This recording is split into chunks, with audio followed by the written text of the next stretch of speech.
வந்த ஒரு தொண்டர் ஒருத்தர் ஃபாலோ விஜய் கூட்டத்துக்கு ஃபாலோ பண்ணிட்டு வந்த ஒரு தொண்டர் ஒருத்தர் வந்து அடிபட்டு ரொம்ப சீரியஸா இருக்காரு. அதை பத்தி விஜய் வந்து ஒரு அறிக்கையோ எதுவுமே கொடுக்காம இருக்காரு. அவரை பின்தொடர்ந்து அவரே கொடுக்கலாம். நம்ம என்ன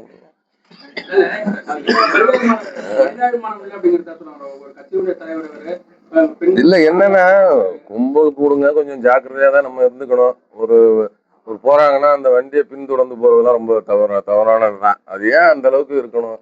பிடிக்குதா அவங்க மனசுக்குள்ள வச்சுக்கோங்க, எதிருங்க. அதுக்குன்னு விரட்டிக்கிட்டுலாம் போய் அதை பண்ணி நம்ம உயிரை பணைய வச்சு போகணுன்ற அவசியம்லாம் எனக்கு தெரிஞ்சு கிடையாது. அந்த மாதிரிலாம் பண்ணாதீங்க. இப்ப அந்த காரை யாரு வச்சிருக்கா? அதாங்க எனக்கு வேலை. நீங்க என்ன அது இருந்தா இப்ப அந்த காரை யார் ஓட்டணும் எனக்கு என்ன தெரியும்? ஏங்க நீங்க வேற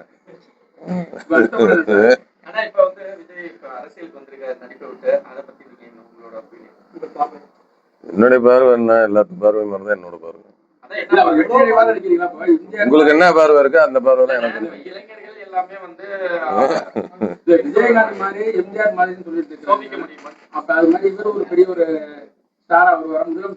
தெரியல, எனக்கு அது தெரியல. இந்த 26ஆம் தேதி இந்த எலெக்ஷன் முடிஞ்சா தெரியும். அது எங்களுக்கே தெரியுன்றீங்களா? எலெக்ஷன் முடிஞ்சா தெரியும், அது எங்களுக்கும் தெரியும். நீங்க எப்படி பாக்குறீங்களோ அதே மாதிரிதான் நானும் பாக்குறேன்.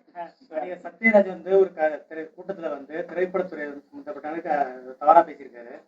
அவர் பேசியிருக்காரா? தெரியல, நான் அதை பத்தி இல்ல. அது என்ன பேசினாருங்கிற விஷயம் எனக்கு தெரியாது.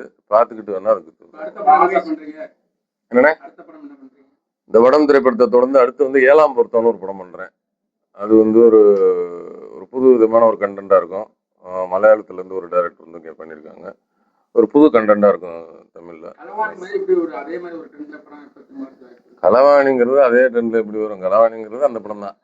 அதுக்கு அடுத்து பண்றதுதான் இப்போ வடம். வாகை சுடுவா மாதிரி பண்ணணும்னு எனக்கு ஆசைதான். இப்ப எல்லாரும் என்ன ப்ரொடியூசர் எல்லாம் வந்து கொஞ்சம் கமர்ஷியல் எதிர்பார்க்கறாங்க. கமர்ஷியலா கிட்ட ஆகணுன்ற மாதிரி எதிர்பார்க்கறாங்க. அதனால என்ன படம் நல்ல கதையா இருக்கிறதோ அது மாதிரி தேர்ந்தெடுத்து பண்றோம். தஞ்சை மாவட்டம் எனக்கு ரொம்ப நெருங்கின மாவட்டம் தான்.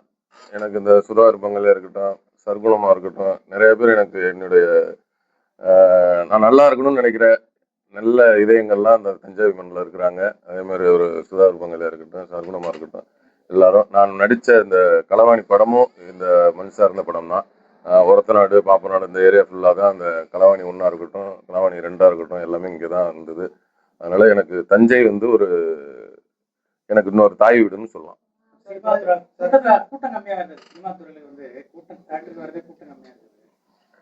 அப்படிலாம் நல்ல படம்னா ஓடிக்கிட்டு தானே இருக்கு. இப்போ எல்லாம் நிறைய நல்ல நல்ல படங்கள்லாம் ஓடிக்கிட்டு தான் இருக்கு.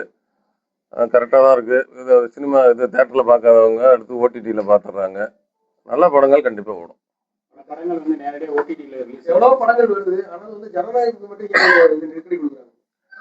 அதெல்லாம் எனக்கு தெரியாது.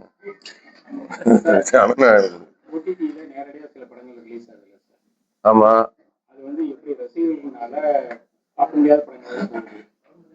இல்ல என்னன்னா ஓடிடி இருக்கிறது சினிமா தேட்டர்ல நல்லா இருந்தா எல்லாருமே இங்க வந்து பாத்துறாங்க.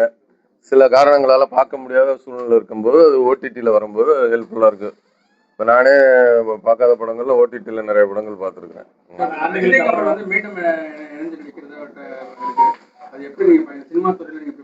ஒரு ரசிகனா அந்த படத்தை பார்க்கறதுக்கு நானும் ஆவலா தான் இருக்கேன்.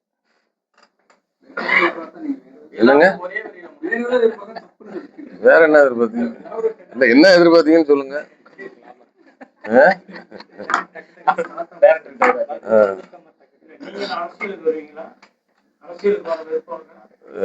உள்ள போலப்போ ஒழுங்கா பார்க்க முடியல. இதுல அரசியல் வேற. ரொம்ப நன்றி.